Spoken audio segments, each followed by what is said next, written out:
So this first lesson is making sure you've got everything set up properly, and we'll build a first multi-device app. We'll look at some samples, and let's move forward. These are the 6 lessons that we'll cover over the next 6 classes that meet again on Monday and Wednesday of each week over the next 3 weeks.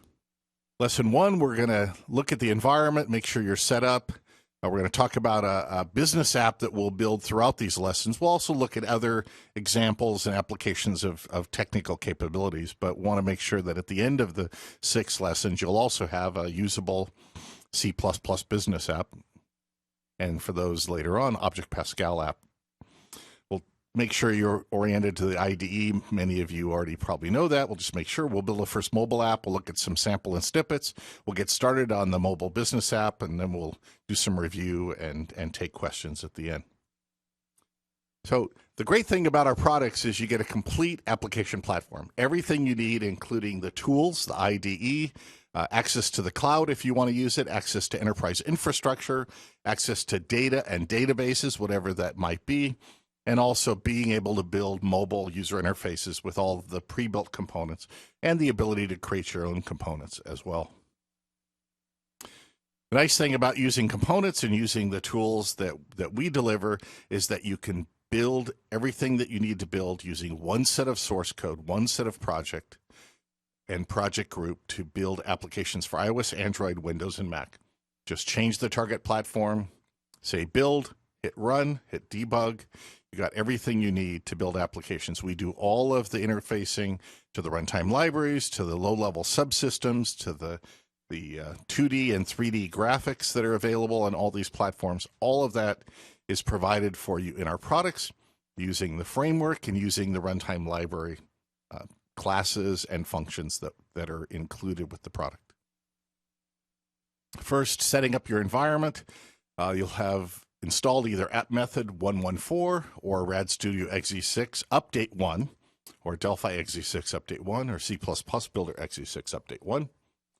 The install, if you choose to install it, includes the Android SDK and NDK. Those are pre-installed and configured. And let me bring up here. They get put into users, public documents, Embarcadero Studio 14.0. Here's the platform SDKs. Here's where the Android SDK is put, and this is where the Android NDK is put. So here, if you're looking for the SDK manager to update any Android packages that might be updated by Google over time, you've got the platform tools you need, including the ADB, the Android debug interface. We use that from the IDE. So all of that is installed if you choose to install it. If you already have the SDK, maybe you'll just need the NDK. Here's the NDK, or the native SDK for Android. For OS 10 and iOS, you'll need a couple things. You'll need Xcode because we use some of the command line tools. And also we need it to connect through to the devices, some of the utilities that are involved to get to an iOS and iPad, iPhone and iPad device. And we use this thing called the Platform Assistant Server. And the Platform Assistant Server is stored inside of the install folder. So if we go to Program Files, x86, Embarcadero Studio 14, down here you'll see this PA Server folder. And in the PA Server folder, there's a package file, PKG. I copied that over to my Macintosh side. And over on the Macintosh, then I installed it. So if I switch back to my Macintosh, let's move that. I have the PA Server installed. It gets installed into your Applications folder. It's down here, the PA Server 14.0, and I've got an alias set up for it so that I can launch it quickly. And I've got that sitting on my desktop, PA Server 14. When I install it, when I run it, then I get this little helper window down here on the Macintosh side, and the helper window has some commands, so we can look at some of the commands. When it first starts up, it'll ask you to put in your Macintosh password so that it can access the tools interface for the Macintosh. And then you can look at the IP address. Our Windows IDE talks through TCP/IP to a Macintosh. In my case, I'm using a MacBook Pro. I'm using Parallels Desktop virtual software, and I'm using Windows 7 as a guest operating system. You could have a Macintosh or a Mac Mini on the network. You might be sharing a Mac with some other developer. You could then connect through TCP/IP to that Macintosh to get to your devices. I also use a utility, might as well cover it now, called Reflector App, and it lets me put on my desktop so you can see what's happening on my Macintosh. So if I go to page after page, it's there, and you'll see all the apps that I have, and when we're building them, you'll see them show up on the screen. So the PA server is installed. The PA Server 14.0, which works with both App Method 114 and x86 Update 2, the same utility. So all you do is take the package file, put it on a Mac, double click on it, it'll get installed, and you can start the PA server.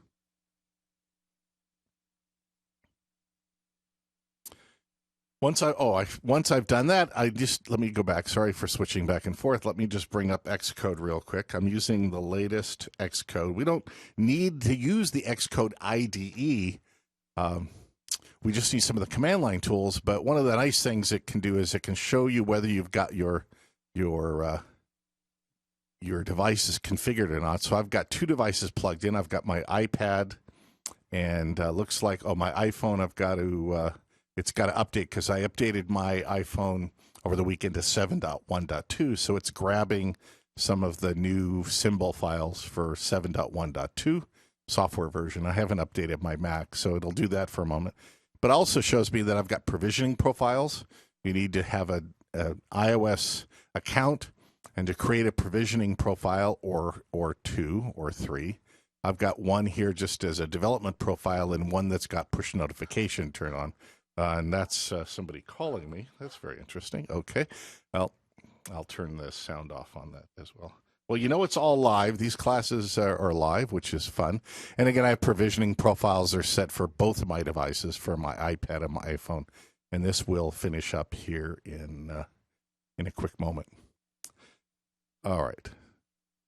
So the next thing I want to do is make sure that I've got my environment set up in the Windows IDE to talk to my devices. So for Android, I need to just make sure that I have a USB driver installed, that I've put my Android device in debugging mode. On some of the devices, you go to your settings and you go down and turn on debugging, USB debugging.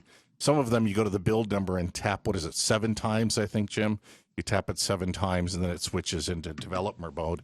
Then the developer... Jelly Bean or newer, you have to do that. Jelly Bean or newer. Yeah. So then the developer choice... I'm glad you mentioned, Go ahead. I'm glad you mentioned that. The only way to get that developer option menu is just like you said. Either if you're having a phone on the About Phone or a device About Device, you have to tap it, like you said, 6 or 7 times just to bring up that developer options menu. So that's a good point to bring up right now. Okay, so let me...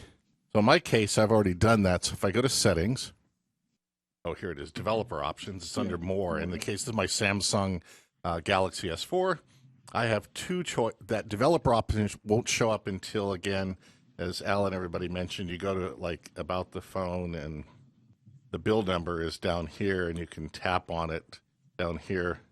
And it's telling me as I'm tapping it, you'll see that developer mode's already turned on. So that one, and then we'll go to developer options shows up.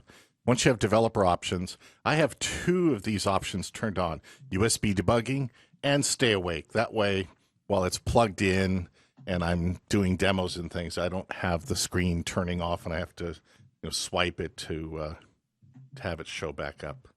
So that's that part. Everything seems to be okay. For the environment, let me switch over to the IDE.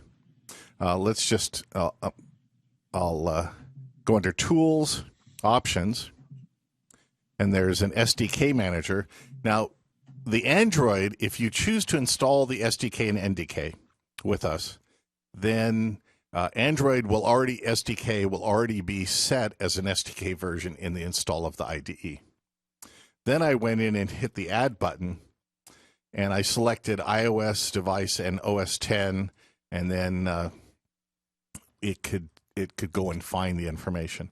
For iOS and Mac, you need to set up a connection, and the connection is done through the Connection Profile Manager, where you specify an IP address. That's where my Macintosh is, and the platform I want, which is OS 10. You can also have a remote platform, and you can put the PA server if you're doing any 32-bit or 64-bit Windows development. You can put an optional password, and you can test to make sure that connection's okay. That means the PA server is listening on the other side. And then when I go to the platform SDK, I can select the platform, choose the machine, and then decide which SDK. And I'm using the Mavericks version of Mac OS 10, 10.9.2. So that's how I added these, and they show up with all the options. In the case of Android, it's the paths to the SDK, the NDK, where is Java on your machine. All those get set up as part of this setup process. For iPhone, it's all the framework files and all the library files with all the debug symbols that are over on the Macintosh side. Those get stored in a cache. Let's just update the local cache, which will go and find if there's any changes over on the iOS SDK side. And on the Macintosh, check as well. Everything's fine. So these locations are cached on your Windows machine so that they can be found quickly as part of the build process of your applications. All right. So it looks like everything is okay so far. I've got my iOS devices set up for development. I've got my Apple developer account for iOS. I've got some provisioning profiles for doing development. I've got my Android devices plugged in. I had to install a USB driver for my Samsung Galaxy S4. And once I did that, then everything shows up. So just want to cover quickly this business application scenario we're going to be building over the next 6 lessons. It involves customers and orders and items and employees and vendors and parts. So a typical business application. There's an existing application that runs on Windows. Could have been built in anything, Visual Studio, COBOL, some other development tool. Could have been built with Object Pascal and C++ for Windows. There's a SQL database that we're going to use. It's called mastsql.gdb. It's an Interbase exe3 database. It comes with App Method. It comes with Rad Studio.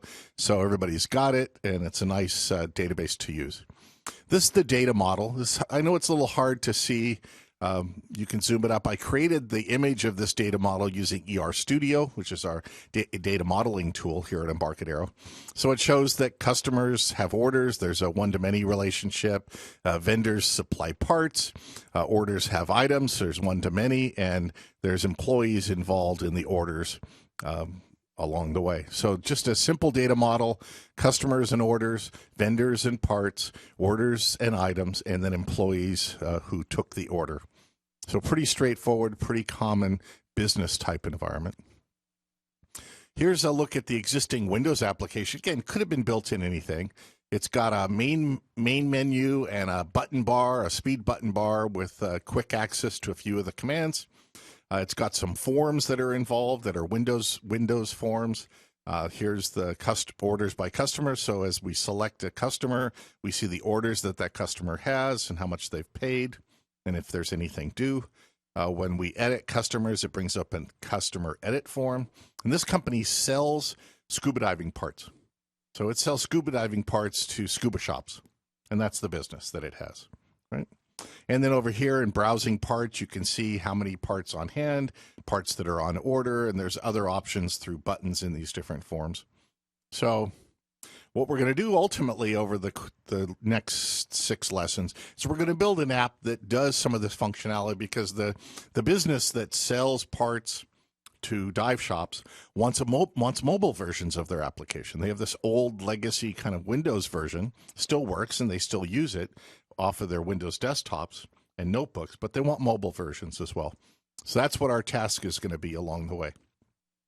Now, in the ID, there's lots of different windows, and you have this, so it'll be a reminder for you if you've never used our environment before.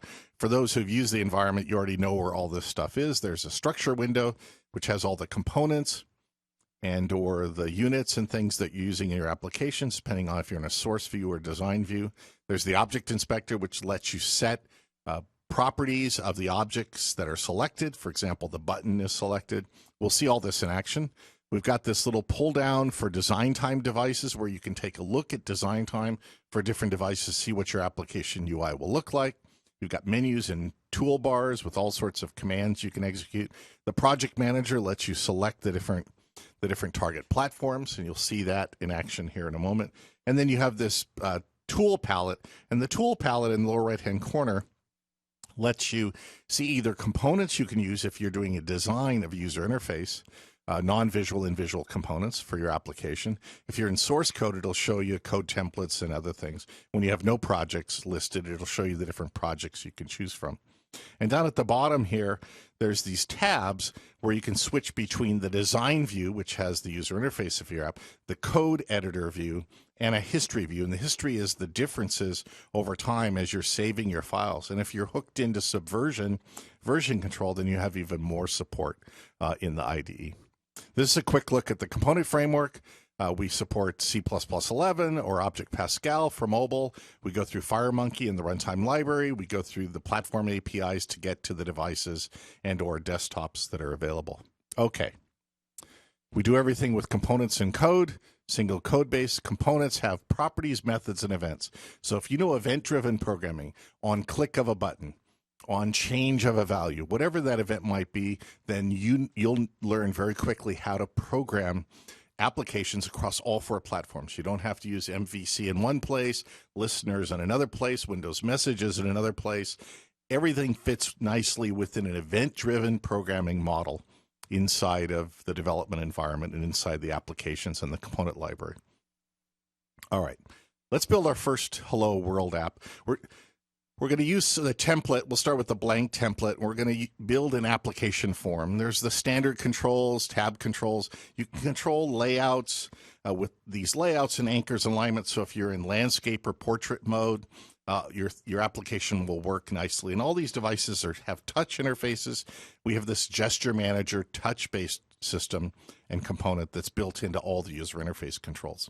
And again, you can see what the devices will look like. And if you have a device that we don't have kind of a design view of, you can create your own with the device manager. So let's go back to the IDE and just build a quick first application. So we'll say File, New. This is C++, so we'll say FireMonkey Mobile Application, C++. These are different project templates. If you want a header and footer, a toolbar at the top and a footer at the bottom. If you want some navigation, if you want to sort of master detail, not in a database form, but in a information going to a detail page, maybe a tabbed application or a tablet style master detail. To start, we're just going to use the blank application. We're now in the design environment. Here's this device pull down. So if I want to see what this will look like on an iPhone running iOS 7, this is just design time, not what will appear in your application when you compile it. That's based on choices we make along the way. If I want to see, okay, there's my Galaxy S4, which is my Android device. Here's the object inspector. This is the structure window of components. Project manager, we can see all the different platforms. Here's my Samsung Galaxy S4, my targets on iOS. I've got my iPhone and my iPad plugged in, and then we've got our source code files, our C++ file or header file down here, and the precompiled headers over there. So let's put a layout down. And so we start typing. I hit the F6 key, or you can hit Control period as well. And that brings up ID Insight so that we can go and choose components. So let's align our layout to the client area, to the whole client area. We can also go and set standard controls over here. Let me. So I use layouts that way when I switch from landscape to portrait mode, and we're rotating around, going from there to there. Here's the button at the bottom. We can do that. We can also go and make it come back to where we wanted it. So let's put a button down. So we just type the part of the button, and then we go up here and put a button. Let's put this button in the lower right-hand corner. You can use the structure window to parent components inside of different things. So if I wanted that button to be on the form, I'd just drag it up. In my case, I want to keep it in the layout so that it'll stay whatever I might do with that layout. I might change the alignment of the layout, the size of the layout, and so on. A button has a property called text, so let's call that click me. Just give it a text string. Let's go and select it again. Now I want this button to stay in the lower right-hand corner of the layout, wherever it might be. So the way I can do that is I can use anchors. The default is to anchor the left and top of the component. What I want to do is I want to anchor the bottom right. That way, no matter what I do, notice if at design time, if I flip the user interface around, that button is going to stay in the lower right-hand corner. Right? Let's put an edit box down. And the edit box I want to have up here near the top. Okay. And let's make it a little bit bigger edit box. And that one, it's okay that it's anchored in its top left, left and top. And then what we're going to do is we're going to double click, or we can switch to the event tab of the object inspector on click, double click on click event. And we can go in here and say, let's set the button one. Okay. It's text property equal to the edit one is text property. So whatever we put inside of the edit box is going to show up in our user interface. We can also add a target platform when we're doing mobile development. If we want to do a test, we have a Win32 preview mode. So I can go and set Win32. Let's compile and run this project one. It'll compile, link it, and now I'll just say hello and click the button. And notice the caption changed, or the text property changed to hello. That's the Win32 version. Let's now access Android, and let's go and run this application. It'll now compile the application using the ARM compiler for Android. So let's go and bring up my little watcher. It creates an SO file and then embeds that inside of an APK, the application package file. And the APK is being generated. It'll be sent over to my Android device. You're seeing that in the Android screen view. Takes a little bit because it's got to build it, send it through the USB cable. And then if everything's good, we'll see the application come up. So let's put some text over in here.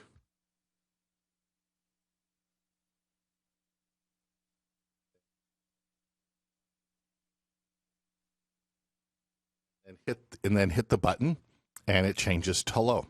So there's the Android version of our application. Let's go and change this to iOS device. Let's go to iPhone and hit run. It will compile it and run. Let's switch over to my Macintosh and look at everything's okay over here. It looks like it's all green with that new update of 7.1.2. And if everything's okay, let's go back to the IDE. So it's now launching the application. So let's go back to the Mac. What we'll see is we'll see the splash screen come up, either App Method or FireMonkey. Let's go to my iPhone device. Let's hit hello. All right. Say done, click me, and the button changes to hello. Right. So there's your first multi-device application built in the IDE. Right. Okay. So we didn't use test gestures. We'll see more of that in a bit in a future lesson. There's also a lot of samples that come with our products. There's mobile samples and snippets for both C++ and Object Pascal. They're in the samples area. So if I go back to the Windows Explorer and I go down to local disk, let's see, let's go. Oh, actually, I have a shortcut for it here. So under Embarcadero user public documents, Embarcadero Studio 14 samples, we've got Object Pascal and C++. There's mobile snippets. The mobile snippets are short little, no lines, 1 line, 5 lines of code examples. And then there's a few examples that have more lines of code, more complete examples. So location example, for example, we can load that one up, and that'll use the GPS in the devices to display information about where we are. Other examples that we're going to look at here in a moment, there's a date picker and a time picker. These use native look and feel, and a custom picker that's available. And then over in the samples, they're broken up into cloud, sensors, Google Glass, media, user interface. So tab slide, scrollable form. Let's go and look at scrollable form. And what that is useful is if you have an application with forms on it, and that form is pretty complex, and it might be covered up by the keyboard that pops up from the bottom. How can you deal with that? And so the way you can deal with that is we have a component called a vertical scroll box. And the vertical scroll box allows you to move the position of the scroll box of all the controls that are inside of it. For example, the layout and all these buttons, to move that vertical scroll box up and down. And so the code behind it, when we need to, so for example, if we've got at the bottom here a control at the bottom, well, if the keyboard popped up on the device, we wouldn't be able to see that edit control at the bottom. So the code underneath, and again, you have the source code, it's included in our products. There's this, based on what component is focused and where that component is, change the viewport position of the vertical scroll box so that it's above the keyboard, which is popping up from the bottom. All right, so let's look at this in action on Android. And again, this will come in handy if you have lots of edit controls. And in our business app, we're going to have like a customer edit form. It's going to have some fields down near the bottom of the screen. So we need to make sure that we can move the form up. So vertical scroll box is perfect for doing that. And again, the scrollable form demo is included in all our products. So let's take a look at this one. Now, if we've got a form at the top part, that's fine. You know, it just brings up the keyboard. Right, and we can type some text in and be done with it, right? And then switch back. And now if we go to this edit control at the bottom, notice that everything on the form has moved up temporarily until we, it happened to bring up a number pad as a keyboard choice. So when we're done, then we have whatever we edited at the bottom. So the vertical scroll box comes in very handy when we're doing something in the user interface that might be covered by that virtual keyboard. Now, the way the keyboard works is there's a keyboard type property on each edit control where you can specify the different keyboards that you might have, numbers and punctuation, phone pad, alphabet, the default keyboard, which has a bunch of numbers and letters on it. This one was set to number pad. That's fine. If we go up to this one, it's got default. We could change that to be maybe email address, which would have the @ sign. Maybe it would be a numbers and punctuation, maybe a URL, which has a .com button and an @ sign, for example. So you can set different keyboard types just with one property setting inside of every editable item, whether it's a memo or an edit or edit related component. Okay. So we looked at sort of scrollable form. Another example is this tab slide transition component, application style. You'll see a lot of this being used. I want to open a project. You see a lot of this used in user interfaces where you're going to slide from form to form to form. So let's bring up the tab slide transition project in C++. So this has a tab control. That's well, it has a vertical scroll box and then a layout and a tab control within it, and it has some tab items. And the tab items you can specify on the tab control whether or not there's a tab positioned at the top or the bottom. You can also specify if there's dots or not, and you want the tab settings at the top bottom. We'll cover tab control more in a future lesson. And then we can also select each of the tabs. In this case, it's moving between form after form after form. And as we finish each of the forms and go to the next, it'll do a nice slide transition. So this example is using the gesture manager. And the gesture manager is going to allow us to move. And it has an action list. This action list is using tabs. And so a change tab action, all it's going to do is it's going to set a tab to the next tab to the next tab as we move along. So let's run this example on Android. Allows us to put in some text.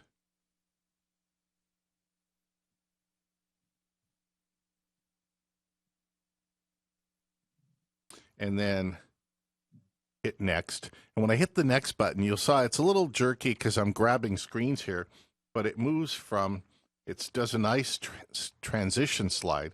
You can have it just appear. You don't have to do the slide effect, but it allows you, this is one way, if you've got a multi-field input form, if you want to break that form, if it's a very complex form, into parts of the form. So that might come in handy in an application that you're going to build. The other example that I want to show very quickly, let's go up to samples, CPP. Here's the other tab sliding, which is the other one I wanted to take a look at. It has a tab control. And it's using dots for his example. And then we'll be able to use a gesture to slide between different events, the different pages on the tab control. So again, we have this tab action, and the tab action allows us to set the tab that we want, either a tab item 2 or a tab item 1, and move between those tabs. And the transition on the tab action is either to slide or not have any transition. So there's the property on the event of the action. Now we have a bunch of standard actions built in, and we're not going to go through a lot about actions, but a couple of the actions are change tab action, next tab, and previous tab action. These are pre-built actions that you can just use, or you can write code to set the properties that you need for the tab. And tab list has a property which is the set of tabs that we might move in our tab control. So right mouse click, going down here, there's an active tab, and there's a list of tabs as well. So we can go and move from our application to application, looking at, in this case, it has 2 tab items. So let's run this one on iOS, on our iPhone, and switch back over to the Macintosh side. And that's okay. And it should show up in a moment. Alan, Jim, how are we doing for questions out there? Or are they all just mesmerized? No questions so far. Excellent. Okay. So here comes the tab sliding. So here I'm just going to use a gesture, and I'm just gesturing to the right and left. And when I get to the end, then there's no more tabs. If I added a third item, then it would move to the third item and so on, just going next, next, next. So it's pretty easy to set up this kind of user interface, again, using the gestures that are part of the touch mechanism. So on touch here, we've associated with the tab control. We have the gesture manager associated with it, and the gesture manager has properties that we can use. Now I'm on the tab control. If we go under the gestures, we've got 2 gestures set, just the left and the right gesture, and then associated these actions, change tab action, next, and previous. So if I go into the tab control and add another tab item, let's add another item, and then close it. And there's nothing on that third item, so let's go and look at it. It's over there. It'll have a blank screen. And let's go change the active tab to the third tab item. And let's just put a text, let's put a label on there. Okay. And this is the third tab item. Okay. just so we can see. And again, let's go and compile and run this application. Switch back to the Macintosh or the Android device. Let's go back to the Macintosh side. So here's our little tab sliding example again. This time it has 3. Again, I didn't have to change any code because I'm just going next, previous, previous, next, next, next, until there isn't any more tabs. So there's the third tab item. There's the second. There's the first one. Now notice, one other thing to note is if you set the active tab over in the tab control to whatever it was as the active tab, that's the first one that's going to be there. So one way to get around that, if you always want tab item 1 to come up, would be to, on your form, create event, is go and set the tab control active tab to whatever the first tab that you want to show up in your application. All right, let's switch back. Now, to get started on the business mobile application, we're going to use the tabbed project template. We're going to put a toolbar in and 4 tabs: customers, employees, parts, and settings. This, Jim and Al, you got to remember that for me. Customers, employees, parts, and settings. So to get started in our application, we're going to close this tab sliding project. We're going to say File, New, C++, Mobile. We're going to take a tabbed application. Now, the tabbed project template wants us to create a folder inside of our projects folder. So we'll go and create a folder called, this is our business app. And we'll go and select that. And it's there. And now we've got our tabbed application. So the first one, tab, we want to have the text be customers. So that's customers. The second one was what? Orders? I think it was. Yeah, customers. Oh, employees. Orders, Oh, employees. items. No, employees. Okay, and the third one was parts and settings. But we could also have an orders tab. What I'm going to do in the next lesson, what we're going to do is we're going to learn how to, once we have a customer list show up in our first tab, then we're going to select a customer and bring up the orders for that customer. And then the third one was parts, and the settings is the fourth one. So we can, the template comes up with, it gives you 4 tabs. And the reason it gives you 4 tabs is under iOS, Apple has said you can only have 4 tabs. If you have to have a 5th tab, that 5th tab has to be more, M-O-R-E. The word M-O-R-E meaning there's more tabs.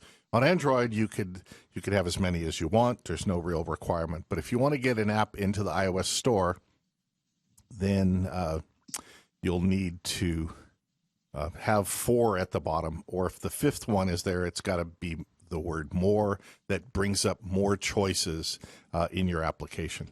So the title here is, this is our, let's give it a title. This is our customers, our dive shop parts mobile app. Okay. And this label inside of the toolbar is set, it's aligned to the contents of the containing, which is the header toolbar. Right. So we now have our app ready. And that's the user interface to get started with our Dive Shop Parts mobile app business application. First lesson, getting started, looking at how to build applications multi-device. Lots of resources. You've got the slides, so I won't go through all of these. And wherever there's app method in the DocWiki, just replace it with DocWiki Embarcadero Red Studio XZ6 EN for English. The pattern fits nicely. Next time, we're going to learn how to use styles and starting to connect with some data, looking at list view and list box. So if you want to get ahead, you can go into the DocWiki and look at styles, look at the list box and list view documentation, live bindings, and prototype bind source. With that, let's turn it over for questions. Okay, so there's a few questions here. It says, will the documentation be updated again for XE6? Since there's some missing topics. I mean, the documentation for both products is being updated all the time on the DocWiki. So what you should do is go to the DocWiki, either for app method or the DocWiki for the products, Embarcadero.com. Okay.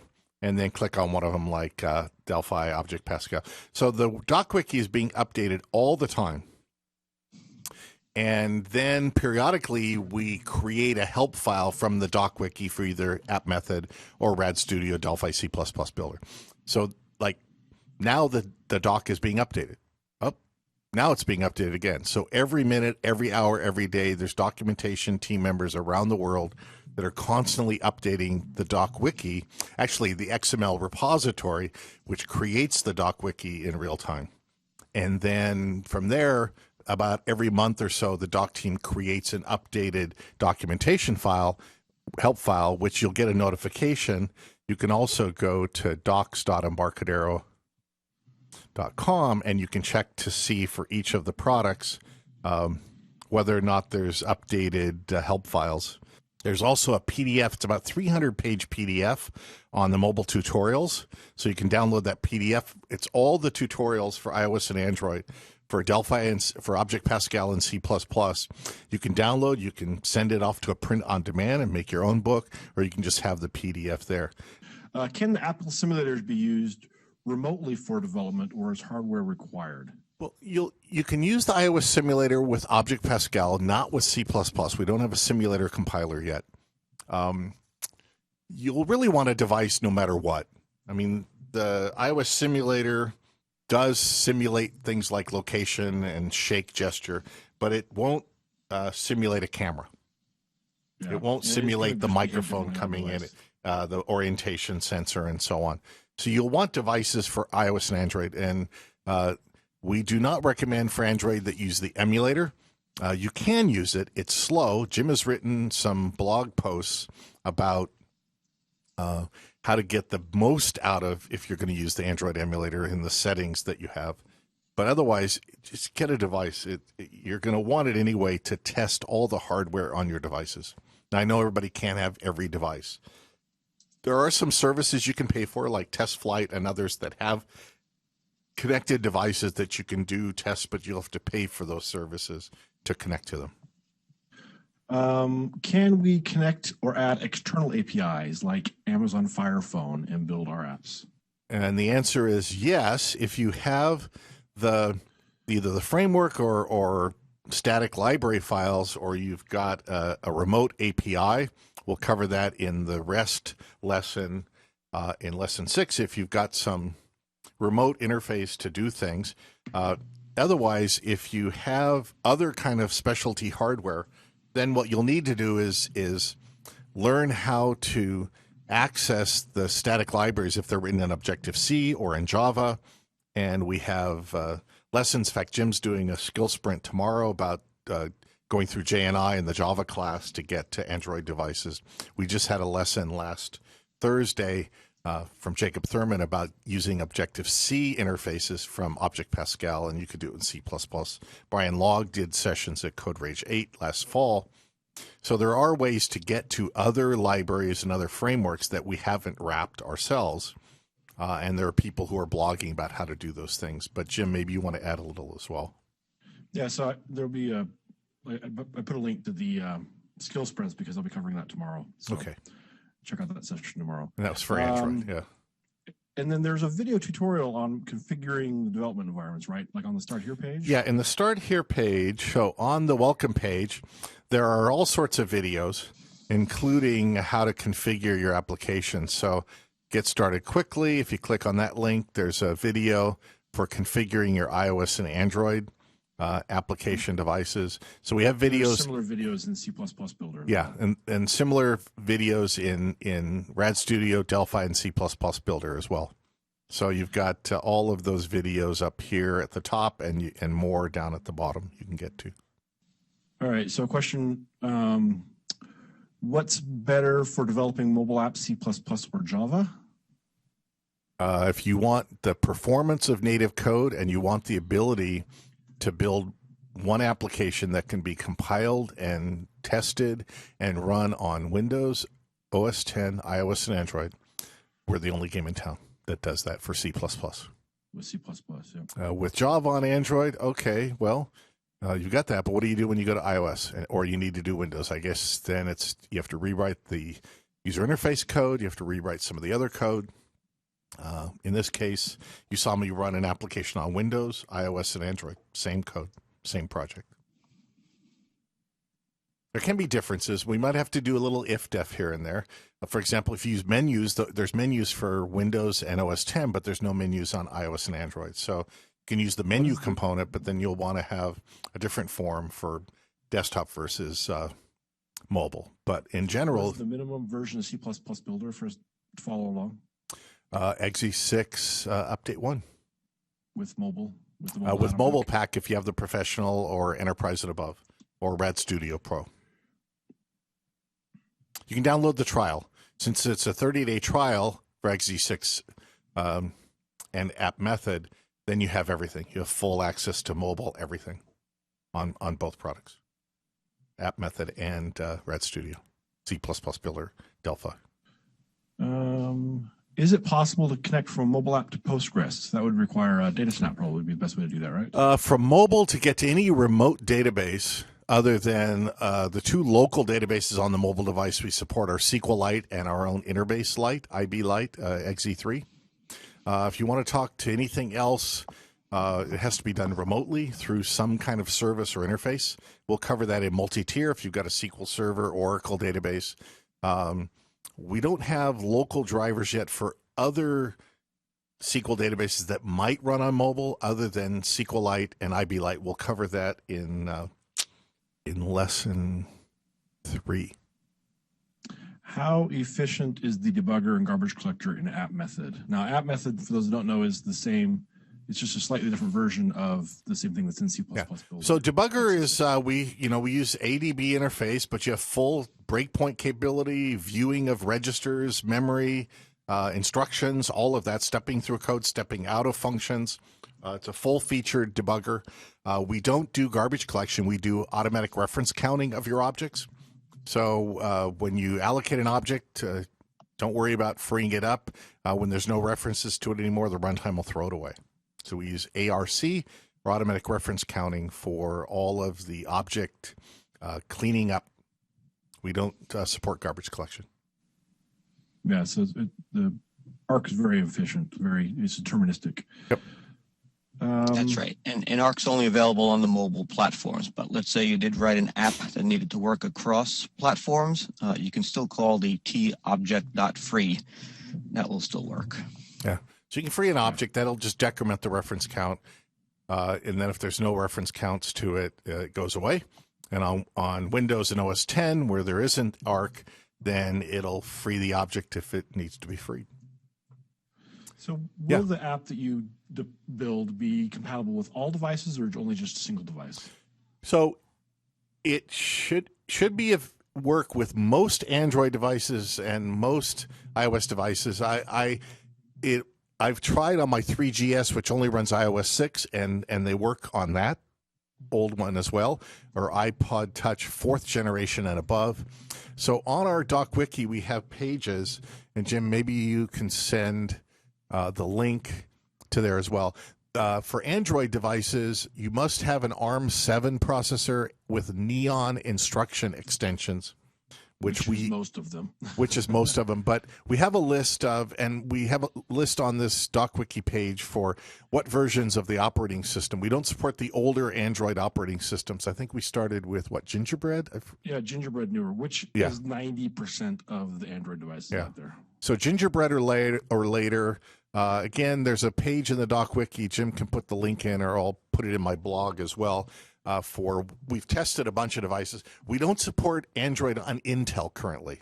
We support Android on ARM v7 with the Neon instruction extension. So if you've got an old, lower-priced Android phone, it may not have a chipset compatible with the Neon instructions. Again, the best way to test is in Google Play. There's an app Christopher Moeller built called SysCheck, SYSCHECK. It's a free download on Google Play. And if you put that on your Android device and run it, it'll tell you if you've got ARM v7, if you've got Neon instructions, and that your device is compatible. But otherwise, when you build it for Android or build it for iOS, it'll run if it's got an ARM processor. I think ARM 6 and above on iOS. So I provided a link to the Android screen viewer. And also someone asked about the IntelliSense, so you change the speed to make it slower. Actually, I pointed out that if you change the target platform from Android to Win32, then it speeds it up as well. Yep. Because it's using Win32 compiler. Yeah, that's just for the code inside. It'll use the Win32 compiler that's faster than the ARM compiler we're using. So the front end of the compiler will find the code inside stuff faster. It's a trick some people use. Yep. And then a question about Windows Phone support. We're not doing Windows Phone currently. On our roadmap for Rad Studio, which also means App Method, we talk about WinRT ARM.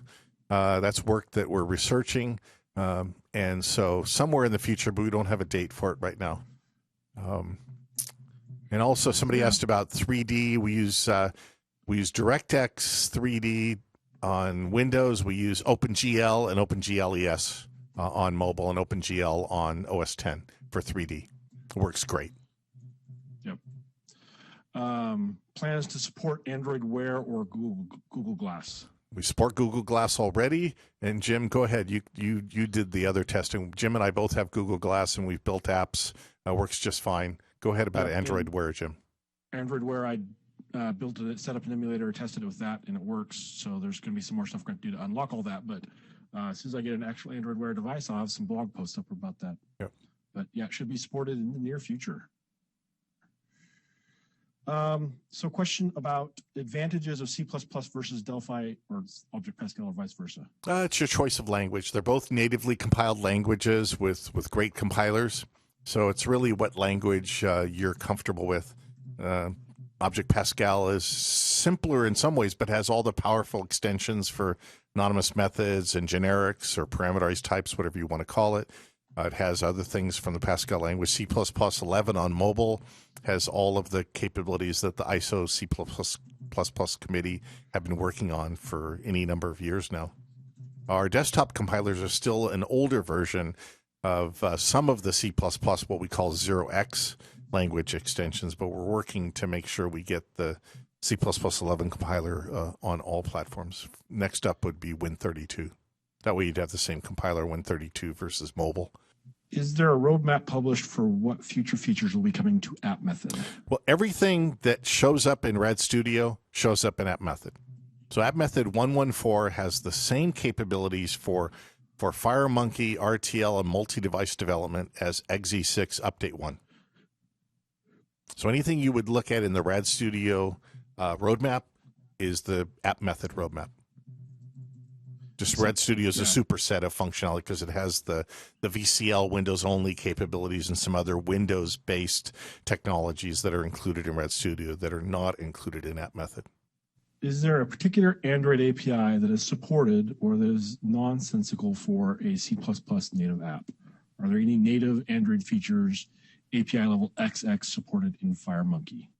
So we have a lot of support for things, or we also support using this Java class wrapper. Jim's going to talk about that tomorrow in this series we call Developer Skill Sprints, where you can go through JNI to get at Java functionality. You might have a jar file that you got from some third-party vendor that doesn't have a .a static C library that you want to link with. So if it's in Android and if it's in Java, you can still get to it and use it. We have all the interface wrappers for getting to the Java classes, and then you need to do some things. Some people have to convert the Java defines for the interfaces into C++ interfaces or source code interfaces or Object Pascal interfaces. There's some tools out there for doing some of that for Object Pascal. Otherwise, you hand sort of translate enumerations and method interfaces.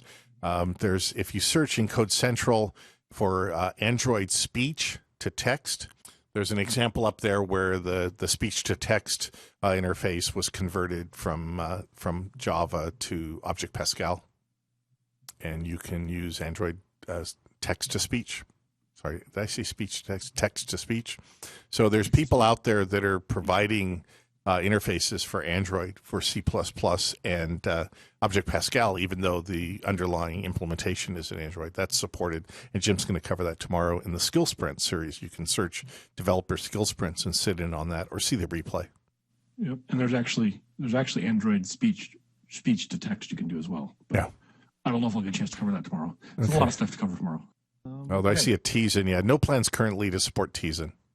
So interestingly, Tizen was first supported on Samsung's Gear 2, but then their new Gear Live, they went away from Tizen again. So they might be moving away from Tizen altogether, and it might be on its way out.